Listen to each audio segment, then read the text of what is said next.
December 1847. A high valley in the Colorado Rockies, lost somewhere west of the Front Range. The wind did not howl. It was too cold for that. It was a physical weight, a high, thin shriek that pressed against the new-felled logs of the cabin with the force of a solid object. Inside, the air was bitter, tasting of iron and ice. Elias Thorne, a man in his mid-40s whose face was already a map of hard winters from his trapping days, sat on a three-legged stool, staring at the fire. The fire was large, consuming the precious, hard-won pine and aspen at a terrifying rate. It roared in the massive stone fireplace he and his neighbors had built just that summer, a monument of river rock and clay that formed the entire north gable end of the cabin. The flames licked yellow and orange, casting frantic shadows. Yet, 6 feet away from the hearth, Elias could see his own breath. He was caught in the classic pioneer's dilemma, the roaster-freezer. His face felt scorched, his shins baked, while his back and shoulders were gripped by a penetrating, agonizing cold, as if the wind itself had found a way to wrap around him. He looked over at the far wall, the south wall, not 15 feet away. Near the floor, a crystalline tracery of frost, born from the moisture of their breath, bloomed on the inner surface of the logs, ice, inside the house. From the corner, a small, tight cough. His wife, Sarah, was bundled in every blanket they owned, her face pale in the gloom. Their 7-year-old son, Daniel, lay beside her, shivering even in his sleep. The cabin wasn't just uncomfortable, it was a trap. It was a machine for consuming wood and returning almost nothing. The stones of the hearth were hot, yes, but the fireplace itself, forming the outer wall, was conducting that precious heat straight into the Arctic air. The massive stone chimney, exposed on 3 sides to the wind, was a frozen monolith, a heat sink, sucking the life from the fire. Elias looked at the single massive soapstone slab he had hauled for 2 days to form the base of the hearth. It was the only part that felt right, solid, and true. But it was failing, just like the rest of it. He had built this cabin exactly as he had been told, exactly as his father had built in Ohio, and exactly as his neighbor, Jedediah Brown, had insisted was the only way. "A fire belongs on the end, Thorne," Jedediah had proclaimed, spitting tobacco. "Keeps the blaze away from the main logs, gives you a solid anchor." Now that solid anchor was killing them. It was a thermal catastrophe, a gaping wound in the side of the shelter. Elias looked at the center of the cabin, at the empty frozen patch of flooring, and a strange, desperate thought began to form. All this heat, all this work, was just heating the wind. The design wasn't just inefficient, it was wrong. Fundamentally, lethally wrong for a place where winter meant to kill. That previous spring, in the high, thin sunshine of May 1847, the build had been a thing of communal pride. Elias, new to this valley, had staked his claim near a creek, with good timber standing high on the slope. Jedediah Brown, who had arrived 2 seasons prior and already held the status of valley elder by sheer force of certainty, had organized the cabin raising. "We build 'em right here," Jedediah had announced, clapping Elias on the back. "Scots-Irish style, 16 by 20, saddle-notch the corners, and a man-sized chimney on the north gable to break the wind." It had sounded like wisdom. They had felled the lodgepole pines, the air filling with the sharp, clean scent of resin. The logs were skidded down by Elias's mule, and the men gathered, axes flashing. They worked with speed and a practiced rhythm, the corners rising notch by notch. Elias, eager to prove himself, worked harder than any of them. But then came the fireplace. Elias had for a moment suggested a smaller clay and stick chimney, but Jedediah had laughed him down. "That's a trapper's trick, son, a temporary thing. You're a settler now, you're building a home. You build with stone. You build it so it lasts." And so they had. They'd spent a week hauling river-bottom stones, heavy, dense, and cold. They'd mixed the clay with grass and stream water. Elias, with his powerful shoulders, had set the massive hearthstone himself.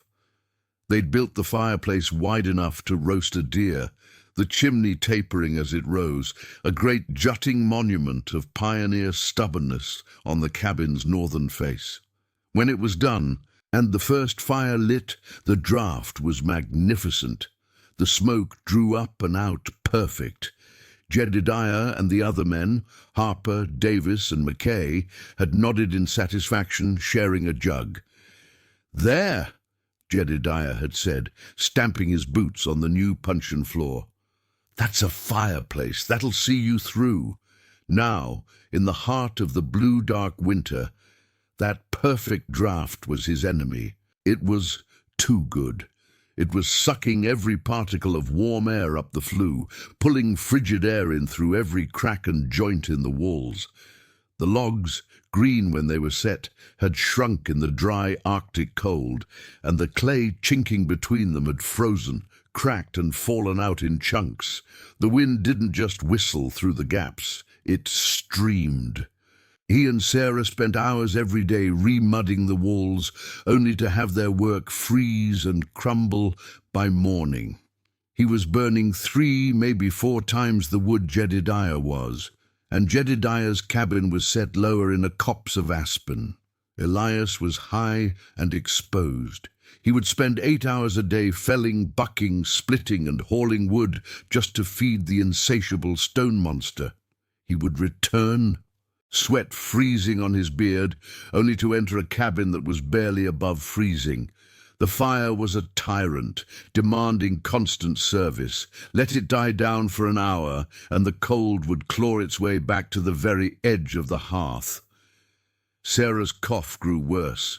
He watched her, her hands blue as she tried to knead dough that was too cold to rise. This wasn't living. It was a slow-motion siege. The problem wasn't his wood-cutting or his chinking or the fire itself. The problem was the design. That fireplace, that symbol of permanence and pride, was a highway for the cold. One night, unable to sleep for the cold and the sound of Sarah's breathing, Elias's mind drifted back 15 years. He'd been trapping with the Ute, wintering high in the San Juans. He remembered crawling into old Many Winter's lodge. It wasn't a log cabin, but a sturdy wickiup of driven poles, hide, and packed earth. It should have been primitive, a misery, but it hadn't been. He remembered the feeling of it. The fire, a small controlled blaze, was built in a shallow pit, directly in the center of the floor.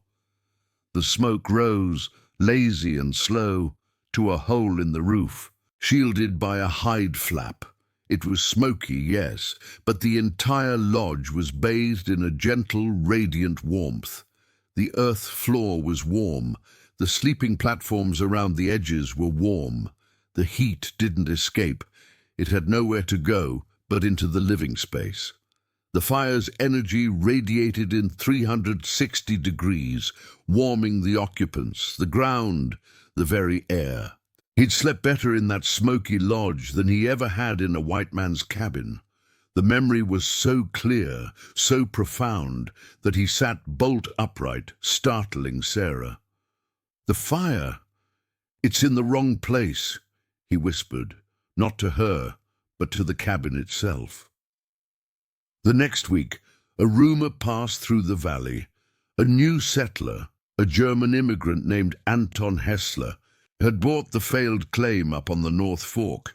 The man was a mason by trade, and people said he was building a strange house half buried in the hillside. Curiosity and a desperate need for a new idea drove Elias to visit. He found Hessler, a short, powerful man with quiet eyes trimming stones. His cabin was, as rumored, dug into the earth, with only the south-facing front wall built of thick logs. Elias introduced himself, and after the requisite pleasantries, asked about the design. Hessler motioned him inside. The interior was small, but the air... Elias stopped, stunned. It was warm. Not hot, not dry, but deeply warm. And there was no fire. Not a visible one. In the center of the single room stood a massive, towering structure of fieldstone, plastered over with a smooth, hard layer of clay. It looked like a stone altar. Hessler saw his confusion and smiled faintly, tapping the stone.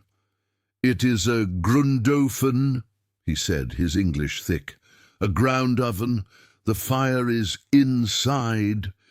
He pointed to a small iron door at the base. "I make one big fire for 2 hours in the morning. Then I close it. This stone," he tapped it again, "it holds the heat for all day, for all night."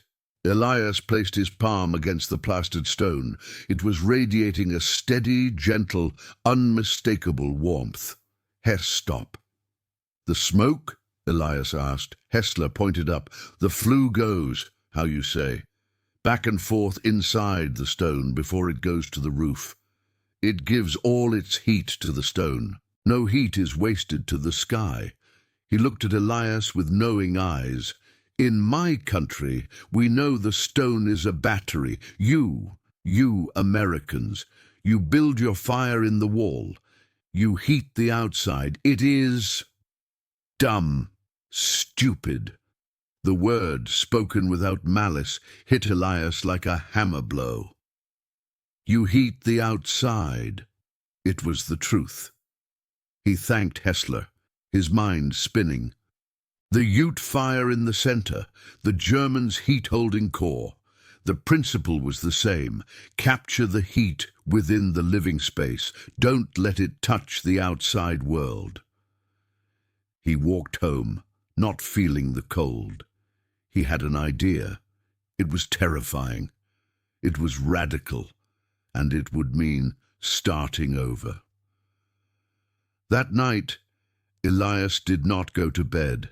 He stoked the roaring, wasteful fire one last time and pulled out a charred stick from the wood box. On the back of a piece of tanned deer hide, he began to sketch. He wasn't an engineer. He was a trapper. But he understood topography, he understood animal dens, and now, thanks to Hessler, he understood mass. His current cabin was a 16-seat in 20 rectangle.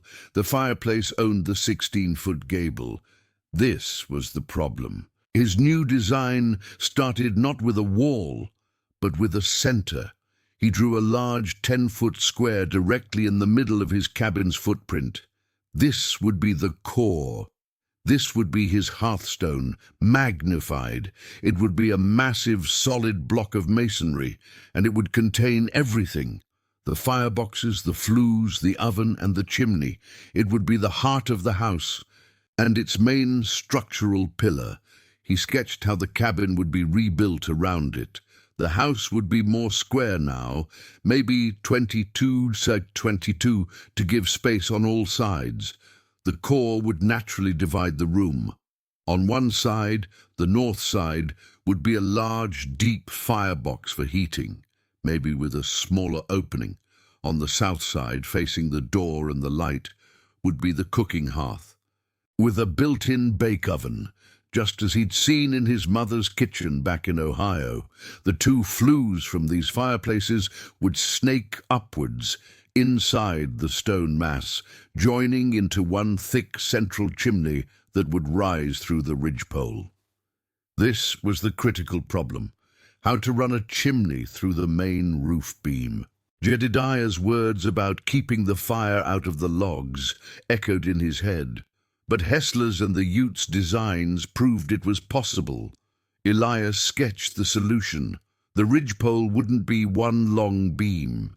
It would be two beams, their ends resting on the massive stone core. The chimney would rise between them. The stone core wouldn't just be a heater. It would be the primary support for the entire roof. This was a radical departure. It meant the masonry had to be perfect. It meant the foundation for this core had to be immense. It meant tearing the existing cabin down to the ground, digging a new central foundation, and rebuilding every single log. He would have to live in a temporary dugout for the summer. Sarah, seeing the frantic look in his eyes, came over. He explained, his voice low and urgent. He spoke of the Ute, of the German, of the heat battery. He expected an argument. He was asking her to leave her failing, but finished. Cabin for a hole in the ground, all on a theory. She looked at the ice on the wall, listened to Daniel cough, and then put her hand on his arm. "When do we start?" she asked. The constraints were crushing. He had no money to hire Hessler. He had only his own labor, his mule, and a few good tools. His neighbors, especially Jedediah, would call him a lunatic. Tearing down a perfectly good cabin? It was unheard of. But the alternative was another winter like this one. The alternative was death. By the time the first pale light of dawn hit the valley, the sketch was done. He had a plan. That spring, as the snows melted, Elias Thorne began to dismantle his house, log by numbered log. The summer of 1848 was a blur of grinding, desperate labor. Elias, Sarah, and Daniel lived in a dugout cut into the same hillside as Hessler's, a temporary sod-roofed shelter that was damp and dark, but at least not cold. The mockery began almost immediately. Jedediah Brown rode by, saw the dismantled cabin, and reined in his horse, aghast. "Thorne, what in blazes are you doing? A spring flood wash you out?" Elias, covered in mud from digging the new central foundation, simply wiped his brow. "Rebuilding." Jedediah's eyes narrowed as he saw the 10-foot pit in the center of the old cabin's footprint. You're really doing it. You're putting the chimney in the middle." He shook his head, a look of pity on his face. "You'll burn your family alive, man. The heat will split your ridgepole and the whole roof will come down on you. It's unnatural." Elias just nodded and kept digging. "Appreciate the concern, Jed." The first task was the foundation for the core. He dug down 4 feet below the frost line and began laying the heaviest, ugliest stones he could find, mortaring them with clay. This unseen base took 2 weeks. Then he began the core itself. He bartered his winter's cache of beaver pelts with Anton Hessler, not for labor, but for knowledge. Hessler came by twice a week guiding him. No, Hessler would say, tapping a stone. "This one is too porous. It will crack. You need the dense ones here for the firebox. Soapstone, if you can find it. It holds the heat. Granite spits." Elias spent days hauling soapstone from a creek bed 5 miles away. He built the 2 fireboxes back to back. The cooking side was wide and shallow, with an iron crane. The heating side was deep and narrow, designed for a long, slow burn. Then came the most complex part, the flues. Hessler showed him how to build the baffles, stone shelves inside the masonry that would force the hot smoke to travel back and forth like a maze before it could escape. "The smoke must be slow," Hessler insisted. "Let it die inside the stone. Give the stone its heat." The massive core rose, foot by foot. It was a solid 10x10 fortress of stone and clay, dominating the center of the cabin. When it reached 9 feet, Elias and Hessler faced the challenge of the ridgepole. They had cut the main ridgepole in 2. With the help of two other settlers, Harper and Mackay, who were more curious than judgmental, they hoisted the two heavy beams. As Elias had planned, the ends rested securely on the solid stone mass of the core. The chimney rose cleanly between them, a thick, stable column of stone. Only then did Elias re-stack the cabin logs, notching them into the central stone core itself. The cabin was no longer a simple box. It was 4 smaller rooms, functionally, divided by the warm stone. He used a new chinking mixture Hessler taught him. Lime pulverized from burned river shells, mixed with clay, sand, and horsehair. It dried as hard as cement. He built the roof, carefully flashing the gap around the central chimney with hammered scrap tin and packed clay. By October, it was finished. It looked odd. A square, solid cabin with a thick chimney poking straight from the roof's peak. Jedediah rode by for a final inspection, spat and shook his head. "It's a fortress, Thorn, and it'll be a tomb. Good luck." Elias just nodded and began stacking his winter wood inside, along the warm, dry inner walls of the great stone core. January 1849. The winter came in not with a whisper, but a roar. A blue norther swept down from the Canadian plains, a river of Arctic air that the old trappers said was the worst in memory. The temperature in the valley plummeted. For 3 days, it did not rise above 20 degrees below zero. At night, the spirit thermometer Elias owned bottomed out at 35 below. The wind was a solid, screaming wall of ice particles. In the other cabins, it was a time of terror. Wood was consumed at an impossible rate. Families huddled, wrapped in everything they owned, around fires that seemed to give no heat. The roaster-freezer effect was now a life-and-death struggle. But inside Elias Thorne's cabin, something miraculous was happening. The air was still. It was quiet. The only sound was the high, thin shriek of the wind, muffled and distant, as if it were happening to someone else. Elias had built a strong fire in the deep, heating firebox that morning. The stone core had soaked it up. By noon, the fire had burned down to a deep bed of glowing coals. Yet the entire 10x10 stone mass was radiating a steady, powerful, gentle warmth. The air in the cabin was 70 degrees. Elias, in his shirt sleeves, walked from one side of the cabin to the other. There were no cold spots. The floor, laid over a shallow crawl space, was cool but not frozen. The walls, even the north wall, were just walls.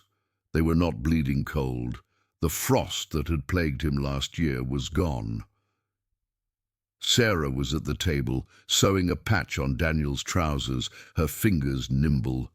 Daniel was on the floor playing with carved wooden animals on the warm hearthstone. The cabin was not just surviving, it was comfortable. The heat source was not a single scorching point, but the entire center of the house. The stone mass, his heat battery, was doing its job. It held the energy from that one morning fire and was now slowly, passively releasing it. He only had to add a log every few hours, not every few minutes. On the third night of the storm, with the wind at its peak, there came a frantic, desperate pounding on the heavy plank door. Elias opened it. A figure, covered in snow, stumbled in, enveloped by a cloud of swirling ice. It was Jedediah Brown. His beard was a solid block of ice. His eyes were wide with panic. "Thorne! My God, Thorne! Help me!" He was shouting to be heard over the storm he'd brought in with him. "It's the chimney! The back stone! It cracked from the cold, the wind!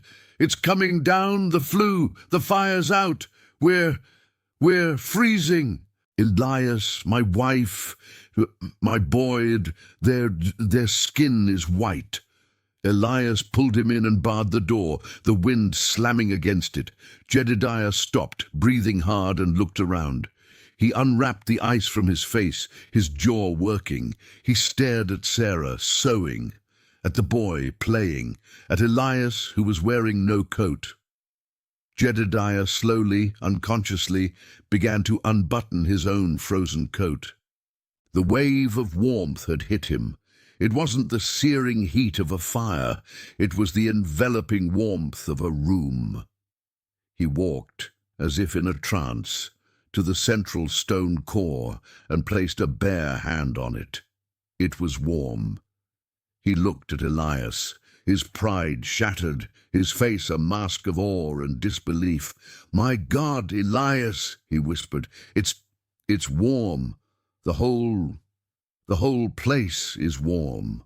Elias just nodded, grabbing his own coat. "Let's go get your family."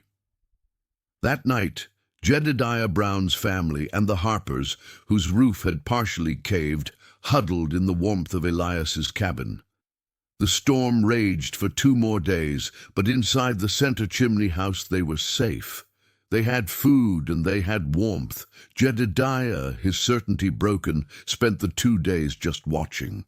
He watched how Elias fed the fire, how the stone seemed to breathe heat, how the smoke from the cooking fire never even entered the room. He was a convert, baptized by the Arctic wind. When spring finally broke, Jedediah was the first at Elias's door. He wasn't asking for help. He was begging for it. I can't face another winter like that, Thorn. I was a fool, a proud fool. Will you and the German show me how?" That summer, 1849, the valley was transformed. Elias Thorn and Anton Hessler became the most sought-after men in the territory. They supervised the rebuilding of 4 cabins, including Jedediah's. They didn't all build the complex double-flue system. For some, Hessler designed a simpler, single-flue, Russian-style stove. For others, Elias helped them build a massive single fireplace in the center, which still radiated heat in all directions. The Thorn Hearth, as it came to be called, became the local standard. New settlers arriving in the valley were met by a committee led by Jedediah Brown himself, who would firmly state, "You're welcome to settle, but you'll build your cabin our way. We don't waste wood here, and we don't build to freeze. Your fireplace goes in the center." The legacy of that one desperate decision spread. The valley became known for its unusual square-built center chimney cabins. Travelers passing through in winter remarked on how little wood they seemed to burn, how they lacked the frantic, smoky haze of other settlements. The cabins were more comfortable, their occupants healthier. When the great blizzard of 1864 swept across the entire West, devastating new settlements and wiping out cattle herds, Elias Thorn's valley survived. There were losses, but not a single family froze in their home. The design held. By the 1880s, when the railroad arrived and milled lumber and cast-iron stoves became common, the original stone core cabins were seen as relics. But no one forgot the principle. The knowledge had passed from a radical, stupid idea into simple vernacular wisdom. It was just the way things were done. Why had it worked so spectacularly? The standard pioneer cabin, for all its rugged charm, was a thermal disaster. It was a design built for the temperate, damp climates of Britain or the Ohio Valley, where cold meant 30 degrees above zero, not 30 below. In the Rockies, it failed. The problem was thermal bridging. By making the massive stone fireplace part of the outer wall, The pioneers had built a heat highway leading directly from their fire to the outside. Stone, being a far better conductor than wood, would suck the heat from the fire and conduct it straight into the Arctic air. When the fire died, that same massive exposed stone chimney would become a cold radiator, a frozen mass that actively pulled warmth out of the cabin.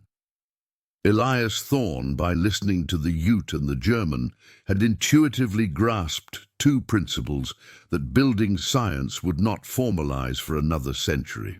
The first was thermal mass. By moving that entire stone structure inside the cabin's thermal envelope, he transformed it from a heat leak to a heat battery. The stone core, all 10 tons of it, absorbed the intense, short-term energy of the fire. It then released that energy slowly, steadily and passively as gentle, radiant heat, warming the objects and people in the room. Not just the air.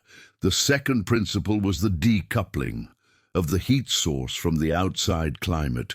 His chimney was still a hole in the roof, but it was a hot hole.